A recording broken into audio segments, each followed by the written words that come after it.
વિદ્યાર્થી મિત્રો, આજે આપણે યુનિટ 3માં translation from English to Gujarati Hindi એ ટૉપિક વિશે ભણીશું. જુઓ મિત્રો, તમારી એક્ઝામની અંદર translation from English to Gujarati એનો પેરા આવશે, સૂચના આ પ્રમાણે જ હશે અને એનો માર્ક્સ તમે જુઓ તો 10 માર્ક્સનો 1 પેરા આવશે અને જેનું અનુવાદ તમે ગુજરાતીમાં અથવા તો હિન્દીમાં કરવાનું થશે. હવે જ્યારે પણ તમારે આ રીતનું ટ્રાન્સલેશન આવે મિત્રો, તો ફર્સ્ટ તમારે કયું ધ્યાન રાખવાનું છે તમને કહું કે પહેલાં તો તમારે ફકરાને ધ્યાનથી વાંચી જવાનું. ત્યારબાદ જે ગ્લોસરી હોય એ ગ્લોસરીનું તમારે ગુજરાતી કરવાનું અને અનુવાદ જો તમારાથી શક્ય ન હોય તો એનો તમે ભાવાર્થ પણ તમારી રીતે આપી શકો.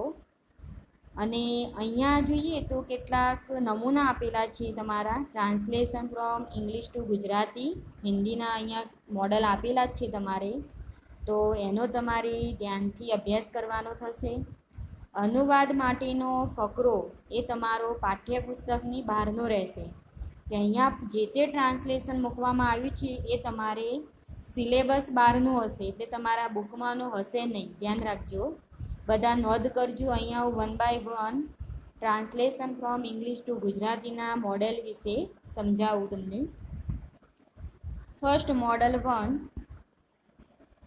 Gandhiji was always a model prisoner because he believed in sticking to the rules. અહીંયા ગાંધીજીના જીવન વિશેની વાત કરવામાં આવી છે, એમનું લાઈફ કેવું હતું. તો મિત્રો જોઈએ આપણે, Gandhiji was always a model prisoner. Gandhiji હંમેશા કેવા હતા? એ આદર્શવાદી હતા. મોડેલ એટલે આદર્શવાદી એ જીવન જીવતા હતા. He believed in sticking to the rules. Gandhiji શેમાં માનતા હતા? બિલીવ્ડ એનો મિનિંગ થાય માનવું. સ્ટીકિંગ એટલે વળગી રહેવું. ટુ ધ રૂલ્સ, કોને વળગી રહેતા હતા? એ રૂલ્સને. કારણ કે તે નિયમોને વળગી રહેવામાં માનતા હતા. તો ગાંધીજીને મોડેલ પ્રિઝનર ગણવામાં આવ્યા છે. તેનું કારણ શું હતું? કે તે હંમેશા નિયમોને વળગી રહેતા હતા, એક આદર્શવાદી જીવને જીવતા હતા. But he was a very ક્લેવર ચેપ. પણ તે હોશિયાર માણસ હતા. ચેપનો મિનિંગ થાય માણસ, વ્યક્તિ. તે ખૂબ જ હોશિયાર વ્યક્તિ હતા. And very good at producing some reason why the rules can be bent. પણ જુઓ, and very good at producing some reason why the rules can be band.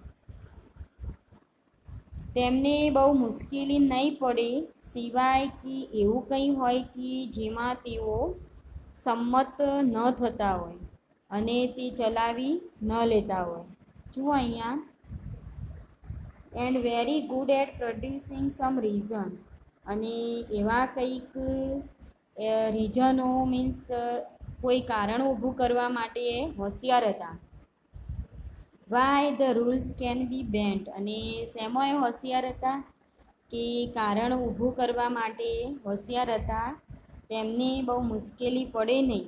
You never had much trouble except that if there was something he couldn't get with and he could not get him અવે.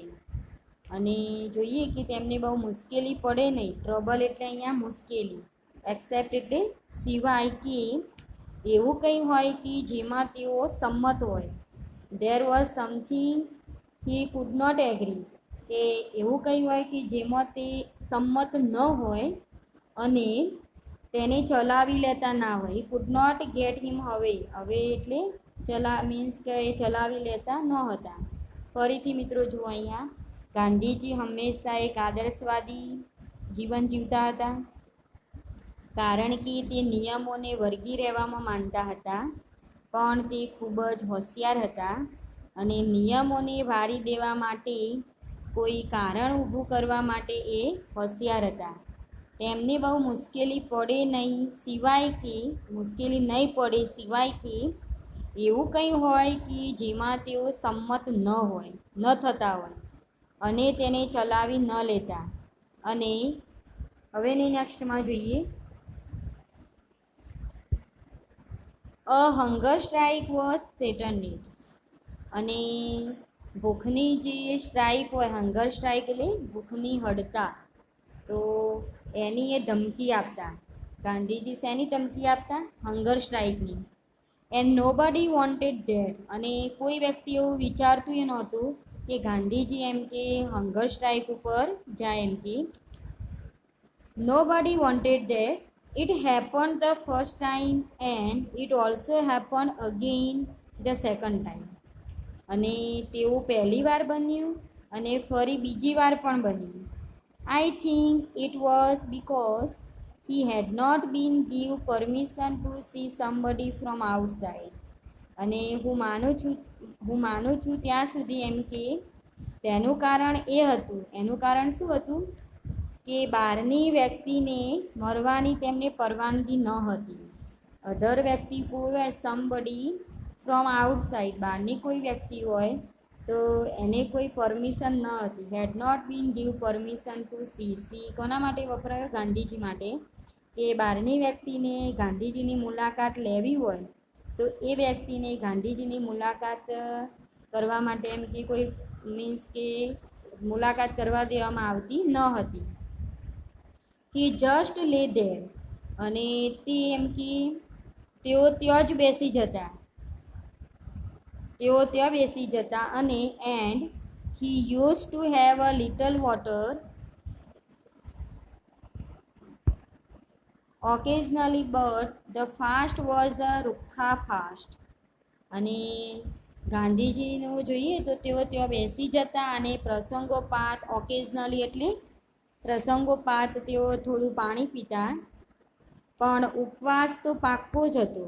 But the fast was રૂખા fast. રૂખા એટલે અહીંયા રૂખા એટલે પાક્કો જ એમનો ઉપવાસ હતો. We were very worried. I think the government were also terribly worried because if Gandhi died after this fast, it would have created a terrific uproar and commotion in India. અને એમ કે જો અમે ખૂબ જ એમ કે ચિંતા કરતા હતા. વી વેર વેરી વરીડ. અમે ખૂબ જ ચિંતા કરતા હતા. અહીંયા કોના વરીડની વાત કરવામાં આવી છે? ગાંધીજીના. આઈ થિંક ધ ગવર્મેન્ટ વેર. સરકાર પણ એમની ભયંકર ચિંતા કરતી હતી. શેની ચિંતા હતી ગવર્મેન્ટને? કારણ શું હતું? The government were also terribly worried. સરકાર પણ ભયંકર રીતે ચિંતામાં મુકાતી. કારણ શું હતું? Because is Gandhi died. જો ગાંધીજી એમ કે મૃત્યુ પામે તો આફ્ટર ધીસ ફાસ્ટ, ઉપવાસ બાદ એમ કે જો ગાંધીજી મૃત્યુ પામે તો it would have created a terrific uproar and commotion in India. તો ભારતમાં એમ કે ઇન ઇન્ડિયા એટલે ભારતમાં ટેરિફિક અપ્રોર એટલે ભારતમાં ભયંકર સૌર બપોર થાય એટલે કે બહુ બધો અવાજ ઉઠશે એમ કે. કમોશનનો મિનિંગ થાય ઘોઘાટ. તો આ રીતે મિત્રો તમારે જુઓ આ પહેલાં ગાંધીજીના લાઈફ ઉપરનો આપેલો એમના ફાસ્ટની વાત કરીએ. તો એનું તમારે ઇંગ્લિશમાંથી ગુજરાતીમાં કરવું હોય તો આ રીતે થશે. એનું ગુજરાતી આ રીતનું જુઓ. ગાંધીજી હંમેશા એક આદર્શવાદી જીવી હતા, કારણ કે તે નિયમોને વળગી રહેવામાં માનતા હતા, પણ તે ખૂબ જ હોશિયાર માણસ હતા અને નિયમોને વારી દેવા માટે કોઈ કારણ ઊભું કરવા માટે હોશિયાર હતા. તેમને બહુ મુશ્કેલી નહીં પડે સિવાય કે એવું કંઈ હોય કે જેમાં તેઓ સંમત ન થતા અને તેને ચલાવી અને કોઈને ઈચ્છતું ન હતું. તેવું પહેલી વાર બન્યું અને ફરી બીજી વાર પણ બન્યું. હું માનું છું ત્યાં સુધી તેનું કારણ એ હતું કે બહારની વ્યક્તિને મરવાની તેમને પરવાનગી નહોતી. તેઓ ત્યાં બેસી જતા અને પ્રસંગોપાત થોડું પાણી પીતા, પણ ઉપવાસ પાક્કો ઉપવાસ હતો. અમે ખૂબ જ ચિંતા કરતા. હું માનું છું કે સરકાર પણ ભયંકર રીતે ચિંતામાં મુકાતી, કારણ શું હતું? કારણ કે જો ગાંધીજી ઉપવાસ પછી મૃત્યુ પામે તો ભારતમાં ભયંકર શોરબકોર અને ઘોંઘાટ થઈ શકે. તો મિત્રો આ થયું તમારું મોડેલ 1 નમૂનો 1 આપણે જોઈ ગયા. હવે આપણે વાત કરીશું મોડેલ 2. બીજો મોડેલ જે આપ્યું તમારા નમૂનામાં એમાં જોઈએ શેની વાત કરેલી છે? આધુનિક દુનિયાની વાત કરીએ, ધ મોડર્ન વર્લ્ડ. કે આધુનિક દુનિયાના કારણે હ્યુમન બીઇંગ્સ અત્યારે કેવા બની ગયા છે એમ કે, અને હ્યુમન બીઇંગ્સ ઉપર મોડર્ન વર્લ્ડની કઈ ઇફેક્ટ પડી છે એની વાત કરીએ. કઈ કઈ વસ્તુ એના કારણે વધતી જાય જોઈએ આપણે. The modern world is indeed a crowded one. The human population is increasing by leaps and bounds.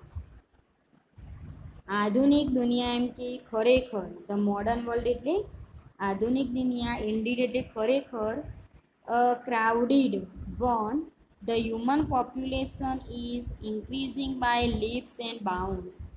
આધુનિક દુનિયા ખરેખર એમ કે ગીચ બની ગઈ છે. ક્રાઉડિડનો મિનિંગ થાય ગીચ, બહુ બધો એમ કે ગીચ એરિયા બની ગયો છે આધુનિક વર્લ્ડના કારણે.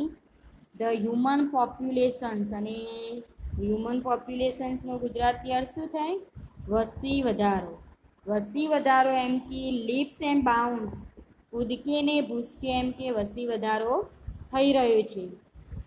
This problem is all the more grave in under developed countries like India. અને આ સમસ્યા સૌથી વધુ કયા દેશમાં? ભારતમાં. ભારત જેવા અંડર ડેવલપનો મિનિંગ થાય અવિકસિત રાષ્ટ્ર. કન્ટ્રી એટલે અહીંયા રાષ્ટ્ર. ભારત જેવા અવિકસિત રાષ્ટ્રમાં એમ કે આ પ્રશ્ન જે રહ્યો પોપ્યુલેશનનો, એ એમ કે મોર ગ્રેવ વધતો જ જાય છે. It leads to congestions in cities like Madras, Bombay and Calcutta.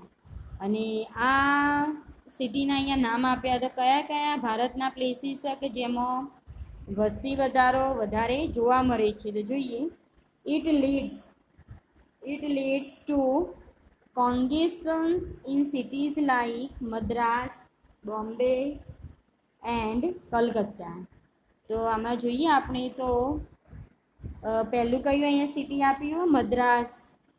Madras, Bombay અને કલકત્તા જેવા શહેરોમાં એમ કે ભીડ વધતી જ જાય છે. કોંગેશન્સનો મિનિંગ થાય ભીડ. લીડ્સ એટલે કે દોરી જવું, આપણને ભીડ તરફ એમ કે લઈ જાય છે, વધે જ જાય છે. They are bursting at seams. બર્સ્ટિંગ્સનો મિનિંગ થાય અહીંયા થર. BURSTING, બર્સ્ટિંગ્સ એટલે અહીંયા થર એમ કે સીમ્સ એટલે આપણે વધતા જ જાય છે. તો દે આર બર્સ્ટિંગ એટ સીમ્સ, તો એના થર એમ કે વધતા જાય છે. હવે જોઈએ નેક્સ્ટમાં. They are dying cities. તો વસ્તી વધારાના કારણે આ જે સિટી રહ્યા મદ્રાસ, મુંબઈ અને કલકત્તા, એ સિટીમાં આપણને કેવા લાગે? બધા ડાઈંગ સિટીઝ, મૃત્યુ પામતા એ શહેરો છે. This problem leads to sinking of job opportunities and consequently massive unemployment. હવે વસ્તી વધારાના કારણે મિત્રો કયા પ્રોબ્લેમ્સ ઊભા થયા છે? અત્યારે આપણે જોઈએ જ છીએ બધા કે ધીસ પ્રોબ્લેમ લીડ્સ, આ જે સમસ્યા રહી, આ જે પ્રશ્ન રહ્યો એમ કે leads to sinking of job opportunities. તો આ પ્રશ્ન જે નોકરી માટેની જે તકો હોય એને ડૂબાડે છે. સિંકિંગ એટલે ડૂબાડવું, એમ કે બેરોજગારી વધતી જાય છે આના કારણે. This problem leads to sinking of job opportunity, નોકરીની તકોને એમ કે ડૂબાડે છે. એન્ડ કન્સિક્વન્ટલી મેસિવ અનએમ્પ્લોયમેન્ટ, અને એના કારણે આપણે જોઈએ તો મેસિવ એટલે બહુ મોટા પાયે બેરોજગારી જોવા મળે છે. તો અહીંયા જે હ્યુમન પોપ્યુલેશન્સ રહ્યું એની ઇફેક્ટ હ્યુમન બીંગ્સ ઉપર કઈ રીતે પડે એની વાત કરીએ. તો એક તો જોઈએ તો જોબની અંદર બેરોજગારી આવે છે, અને બીજું એ કે અનએમ્પ્લોયમેન્ટ જે એજ્યુકેશન પીપલ હોય એ પણ આપણને અનએમ્પ્લોયમેન્ટ અહીંયા બતાવ્યા છે, બેકારી અહીંયા બતાવી છે. That in turn leads to wide social disparities and crimes.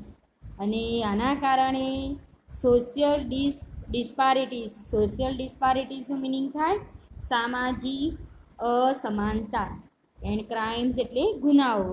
તો that in turn leads to wide social disparities and crimes.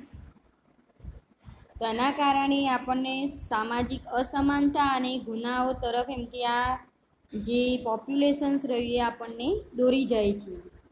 The massive growth of population is due to two reasons: better medical services and lack of proper family planning. હવે મિત્રો આપણે જોઈએ કે આ વસ્તી વધારો થવાનું કારણ શું હોય એની વાત કરીએ. The massive growth of population is due to two reasons. વસ્તી વધારાનું કારણ આપણે જોઈએ તો બે રીતે. પહેલી વસ્તુ કહીએ મેડિકલ સર્વિસીસ, મેડિકલ બધાનું વધી ગયું, સારી એવી સગવડ પ્રોવાઈડ કરવામાં આવી મેડિકલ્સમાં. બીજું કયું and lack of proper family planning, અને કુટુંબ નિયોજનના અભાવના કારણે આ વસ્તી વધારો મીન્સ કે વધતો જ જાય, એના ઉપર કોઈ અંકુશ નહીં. બરાબર. સો the only way to curb this menace is compulsory family planning all over the world. હવે મિત્રો આ પડકારને પહોંચી વળવા માટેનો, અંકુશિત કરવા માટેનો એક જ રસ્તો ટુ કર્બ, એટલે અહીંયા મિત્રો જુઓ so the only way to curb, અને તેથી એમ કે એક જ રસ્તો આના પર અંકુશ કરવા માટેનો. ઓનલી કર્બનો મિનિંગ થશે અહીંયા અંકુશ કરવું. ધીસ મિનાન્સ એટલે કે આ જે પડકાર રહ્યો આપણા, મિનાન્સનો મિનિંગ થાય ચેલેન્જ. આ populations is one type of challenge. તો આ પડકારને આપણે જો અંકુશ કરવો હોય તો એનો એક જ રસ્તો છે, કયો? Compulsory family planning all over the world. સમગ્ર દુનિયા જો ફરજિયાત કુટુંબ નિયોજનને ફોલો કરે તો જ વસ્તી વધારાને આપણે નાબૂદ કરી શકીએ. એટલે આપણે મીન્સ કે ફેમિલી પ્લાનિંગમાં એમ કે કંટ્રોલ કરવો જોઈએ. સમગ્ર દુનિયા એમ કે જો કુટુંબ નિયોજનનું પાલન કરે તો જ એમ કે આ પોસિબલ છે. અધરવાઇઝ નહીતર the world is heading towards a disaster. નહીતર આ જે સમગ્ર દુનિયા ઉપર એમ કે ફરજિયાત કુટુંબ નિયોજન જે પ્લાનિંગ કોઈ મીન્સ કે નહીં કરવામાં આવે તો અધરવાઇઝ નહીતર the world is heading towards a disaster. દુનિયા એમ કે આફત તરફ જશે. કોના કારણે? વર્લ્ડ પોપ્યુલેશન્સના કારણે.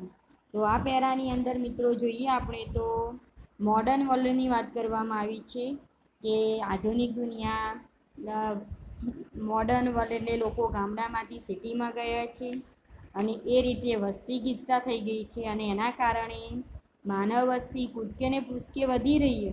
તો એનો મોટો પ્રોબ્લેમ કયા દેશમાં અત્યારે હાલ? ભારત દેશમાં. કારણ કે ભારત દેશની વસ્તી રોજ વધતી જ જાય છે. એના કારણે સામાજિક અસમાનતા અને ગુનાઓ પણ વધતા જાય છે. અને આ વસ્તી વધારાનું કારણ શું હોય કે medical services and family planning જે હોય એના અભાવના કારણે આ બધું થઈ રહ્યું છે. અને આ પડકારને જો તમારે કંટ્રોલ કરવો હોય તો એનો એક જ રસ્તો છે, કયો? સમગ્ર દુનિયા જો આ કુટુંબ નિયોજનનું પાલન કરે તો જ દુનિયા એમ કે આફત તરફ આગળ વધશે. એમ તો જો આનું પાલન નહીં કરે તો દુનિયા આફત તરફ આગળ વધશે. હવે આનું ગુજરાતી મિત્રો આ રીતનું થશે. તમારે ફરીથી આનું રિવિઝનમાં લઈએ. આધુનિક દુનિયા ખરેખર ગીચ બની ગઈ છે. માનવ વસ્તી કૂદકે ને ભૂસકે વધી રહી છે. ભારત જેવા અવિકસિત રાષ્ટ્રો માટે આ પ્રશ્ન વધુ ગંભીર છે. તેથી મદ્રાસ, મુંબઈ અને કલકત્તા જેવા શહેરોમાં ભીડ વધતી જાય છે. તેમના થર વધતા જાય છે. તેઓ મૃત્યુ પામતા શહેરો છે. આ પ્રશ્ન નોકરીની તકોને ડૂબાડે છે. અને પરિણામે સામૂહિક બેકારી આવે છે. તે સામાજિક અસમાનતા અને ગુનાઓ તરફ દોરી જાય છે. તો મિત્રો એક્ઝામની અંદર તમારે આ રીતના પેરા આવે તો એનું ટ્રાન્સલેશન તમારે ગુજરાતી કો તો હિન્દીમાં તમારે આને ફોલો કરવાનો થશે. હવે મિત્રો ત્રીજું તમારું જે વસ્તી વધારાનું કારણ સારી ઔષધીય સેવાઓ અને યોગ્ય કુટુંબ નિયોજનના અભાવના કારણો છે. તેથી આ પડકારને અંકુશિત કરવાનો માત્ર એક જ રસ્તો છે અને તે છે સમગ્ર દુનિયા ઉપર ફરજિયાત કુટુંબ નિયોજન, નહીંતર દુનિયા આફત તરફ આગળ વધશે. તો આ રીતનું તમારું ટ્રાન્સલેશન રહેશે મોડેલમાં. હવે મિત્રો જોઈએ આપણે મોડેલ 3 ત્રીજા નંબરનો પેરા જોઈએ. God come to play where women are worshipped. Manu shows the position of women in ancient India. અહીંયા હવે મિત્રો નારી સશક્તિકરણની વાત કરવામાં આવી છે કે ભારતમાં નારીનું કઈ રીતનું સ્થાન છે, ભારતમાં લેડીઝની કઈ રીતે પ્રાઇવસી આપવામાં આવે છે એની વાત કરવામાં આવી છે. God come to play where women are worshipped. Manu shows the position of women in ancient India. In most modern countries, women occupy an honorable place in society. They enjoy a position equal to men. But in our country, the position of women is not satisfactory. હવે મિત્રો જોઈએ આપણે કે God come to play where women are worshipped. જો એમ કે નારીની પૂજા થાય છે, અહીંયા વુમનનું ઇમ્પોર્ટન્ટ બતાવ્યું કઈ રીતનું મહત્ત્વ છે નારીનું. વેર વુમન આર વર્શિપ્ડ, જો નારીની પૂજા કરવામાં આવે છે ત્યાં ગોડ કમ ટુ પ્લે, ત્યાં દેવો એમ કે રમવા આવે છે, ત્યાં દેવો ખુશ થાય છે. ગુજરાતીમાં એ કહેવત છે કે યત્ર નાર્યસ્તુ પૂજ્યંતે તત્ર દેવા પ્રસન્ન. જો નારીનું એમ કે માન આપવામાં આવે છે ત્યાં દેવો ખુશ થાય છે. Manu shows the position of woman in ancient India.